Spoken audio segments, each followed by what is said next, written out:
ഇനി ഗുരുതരമായ ഒരു അനാസ്ഥയുടെ വീഴ്ചയുടെ ഒരു റിപ്പോർട്ടിലേക്കാണ് കേട്ടോ.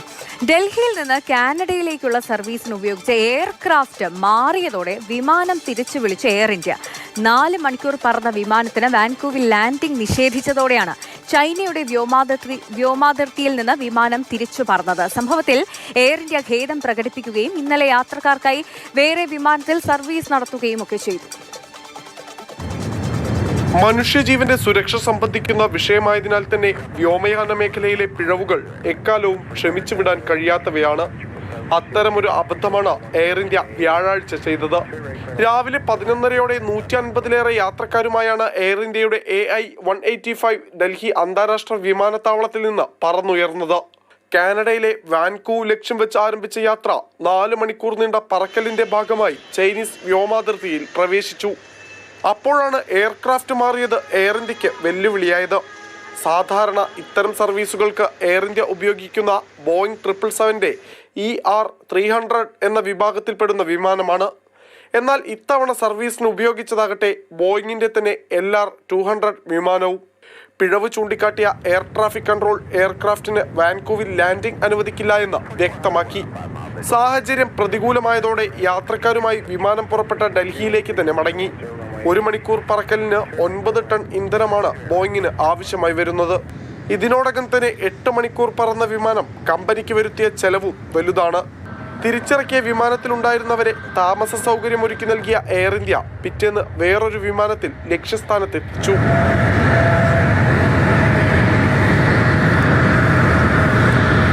കേവലം ഒരു അബദ്ധമായി എയർ ഇന്ത്യക്ക് സംഭവിച്ച ഈ പിഴവിനെ കാണാൻ സാധിക്കില്ല.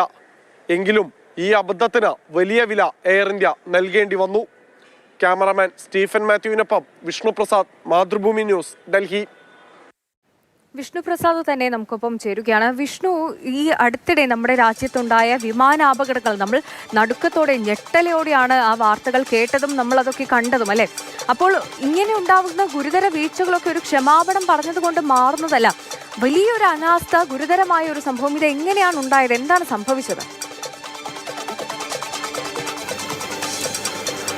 മാർച്ച് 19 പതിവ് പോലെ ഡൽഹിയിൽ നിന്ന് വാൻകൂവറിലേക്കുള്ള സർവീസ് ആരംഭിച്ചതാണ് എയർ ഇന്ത്യ. AI-185 എന്ന ഈ സർവീസിന് സാധാരണയായി എയർ ഇന്ത്യ ഉപയോഗിക്കുന്നത് ബോയിങ് 777 വിഭാഗത്തിൽപ്പെട്ട 337ER എന്ന വേരിയന്റിലുള്ള വിമാനമാണ്. എന്നാൽ ഈ എയർക്രാഫ്റ്റിന് പകരം 19-ാം തീയതി ഉപയോഗിച്ചത് 200 LR എന്ന് പറയുന്ന ഒരു വേരിയന്റുമാണ്. ഡൽഹിയിൽ നിന്ന് പറന്നുയർന്ന വിമാനം 4 മണിക്കൂറിനകം ചൈനയുടെ വ്യോമാതിർത്തിയിലെത്തി. എന്നാൽ ഈ 200 LR വിഭാഗത്തിൽപ്പെട്ട വിമാനത്തിന് ഈ വാൻകൂവറിൽ ലാൻഡ് ചെയ്യാൻ അനുമതിയില്ല എന്ന് ATS അറിയിച്ചു. അനുമതി നിഷേധിച്ചതോടെ യാത്ര ചെയ്ത അത്രയും ദൂരം തിരിച്ച് യാത്ര ചെയ്യേണ്ടി വന്നു വിമാനത്തിന്. വിമാനം നിറയെ യാത്രക്കാരുണ്ട്. എങ്ങനെ ഈ അബദ്ധം പിണഞ്ഞു എന്നത് സംബന്ധിച്ച് എയർ ഇന്ത്യയും ഒരു വിശദീകരണം നൽകുന്നില്ല. ഓപ്പറേഷണൽ പ്രശ്നങ്ങൾ കൊണ്ട് തിരിച്ചു പറക്കുന്നു എന്നതാണ് എയർ ഇന്ത്യ വാർത്താക്കുറിപ്പിലൂടെ അറിയിച്ചത്. തിരിച്ചെത്തിയ യാത്രക്കാർക്ക് താമസ സൗകര്യവും അതോടൊപ്പം തന്നെ ഭക്ഷണവും എയർ ഇന്ത്യ ഒരുക്കിയിരുന്നു.